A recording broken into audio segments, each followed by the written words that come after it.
দরকার হলে আমিও সুপ্রিম কোর্টে গিয়ে মানুষের হয়ে আমি প্লিড করব। সুপ্রিম কোর্টে আপনি যে গেছিলেন তার পরিণতি কি হলো, এটা বাংলা পশ্চিমবঙ্গে জানতে চাই। এসআইআর রুখতে এবার সুপ্রিম কোর্টে সওয়াল করবেন মমতা বন্দ্যোপাধ্যায়। সোমবার এমন ঘোষণা করলেন স্বয়ং মুখ্যমন্ত্রী। জানিয়ে বছরের শুরুতেই এসআইআর ইস্যুতে নতুন করে চড়ল রাজনীতির পারদ। এসআইআর প্রক্রিয়া নিয়ে শুরু থেকেই সরব মমতা বন্দ্যোপাধ্যায়। ইতিমধ্যে মুখ্য নির্বাচন কমিশনার জ্ঞানেশ কুমারকে তিনটে চিঠিও পাঠিয়েছেন তিনি। শেষ চিঠির ছবি পোস্ট করে অবিলম্বে এরাজ্যে এসআইআর প্রক্রিয়া স্থগিত করার দাবিও জানিয়েছেন তিনি। এবার এসআইআর এর সাধারণ মানুষকে হেনস্থার অভিযোগে শুধু সুপ্রিম কোর্টে যাওয়াই নয়, প্রয়োজনে নিজে সওয়াল করবেন বলেও ঘোষণা করলেন মমতা বন্দ্যোপাধ্যায়।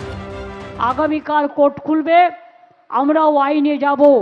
এত মানুষের মৃত্যু, এত মানুষকে যেভাবে হ্যারাস করেছে তার বিরুদ্ধে, এবং প্রয়োজন পড়লে আমি নিজেও পারমিশন চাইব। দরকার হলে আমিও সুপ্রিম কোর্টে গিয়ে মানুষের হয়ে আমি প্লিড করব, আমি মানুষের হয়ে কথা বলবো।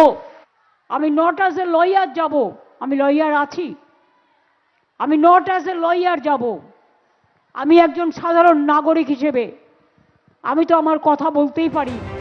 পাল্টা এ নিয়ে কটাক্ষ ছুড়ে দিয়েছে বিরোধীরা। একজন টুকে পাশ করা না কিভাবে পাশ করা উকিল সে আটকে দেবে এসআইআর? বড় বড় অনেক উকিল তো গেল, কেউ কিছু করতে পারেনি।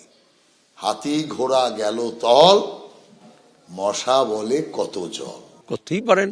আর তুই যখন প্রাক্তন মুখ্যমন্ত্রী হয়ে যাবেন, এখন থেকে অন্য পেশা বেছে নেওয়া উচিত, উকিল হলে ভালোই হবে। এসআইআর এর শুনানি পর্বের পর 14ই ফেব্রুয়ারি চূড়ান্ত ভোটার তালিকা প্রকাশিত হওয়ার কথা। তার আগে আইনি লড়াইয়ের জল কোন দিকে গড়ায় সেদিকেই সবার নজর। আশাবুল হোসেন, সমীরণ পাল ও দীপক ঘোষের রিপোর্ট, এবিপি আনন্দ। সাদা খাতা জমা দিয়ে চাকরি হয়েছে পুরসভায়। শিক্ষক নিয়োগ দুর্নীতির পর এবার পুরসভায় নিয়োগ দুর্নীতির মামলাতেও কেন্দ্রীয় এজেন্সির চার্জশিটে উঠে এলো চাঞ্চল্যকর তথ্য। শুক্রবারই এই মামলায় চূড়ান্ত চার্জশিট জমা দিয়েছে সিবিআই। সূত্রের দাবি, সেই চার্জশিটে উল্লেখ করা হয়েছে সাদা খাতা জমা দিয়ে চাকরি হয়েছিল পুরসভাগুলিতে। অনেকে আবার এক পদে নিয়োগের পরও অন্য পদে চাকরি করছেন।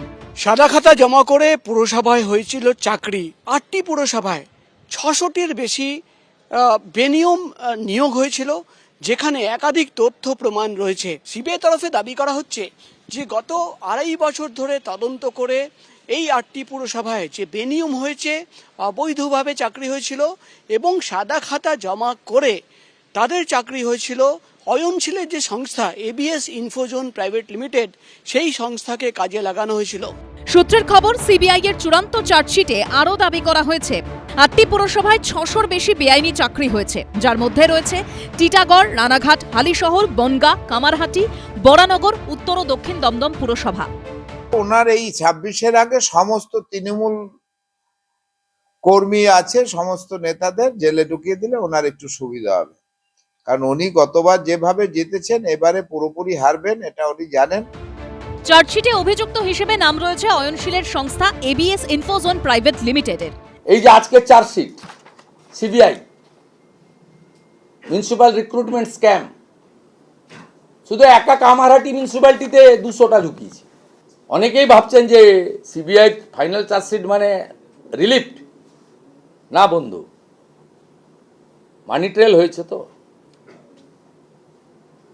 পিএমএলএ কার আছে, ওয়েট অ্যান্ড সি। ছাড় পাওয়ার কোনো জায়গা নেই। ভারতীয় জনতা পার্টিকে আনুন, মে মাস থেকে এই চোরেদের ডুগডুগি বাজিয়ে ছেড়ে দেবো। তৃণমূল একটা যেখান থেকে হোক টাকার বিনিময়ে যা খুশি করে দেবে। আইন ঠাইনের কি আছে? মুখ্যমন্ত্রী চেয়েছেন, তৃণমূল চেয়েছে। পুর নগর উন্নয়ন মন্ত্রী ছাড় পাবেন কেন? পুর নগর উন্নয়নের দপ্তরের সচিব ছাড় পাবেন কেন? এবং তৎকালীন মন্ত্রিসভা যারা সদস্য ছিলেন তার মধ্যে শুভেন্দু অধিকারীও ছিলেন। শুভেন্দু অধিকারী বিজেপিতে থাকবে আর বিজেপি রাজ্য সরকারের দুর্নীতির বিরুদ্ধে ব্যবস্থা নেবে, শুভেন্দুর হাতে হাত করা পড়বে, বিজেপি থাকতে তা হবে না। বিজেপি কখনো তৃণমূলকে বিপদে ফেলতে রাজি না, কারণ তাহলে শুভেন্দুকেও বিপদে পড়তে হবে। বিরোধীদের আক্রমণের পাল্টা জবাব দিয়েছে তৃণমূল।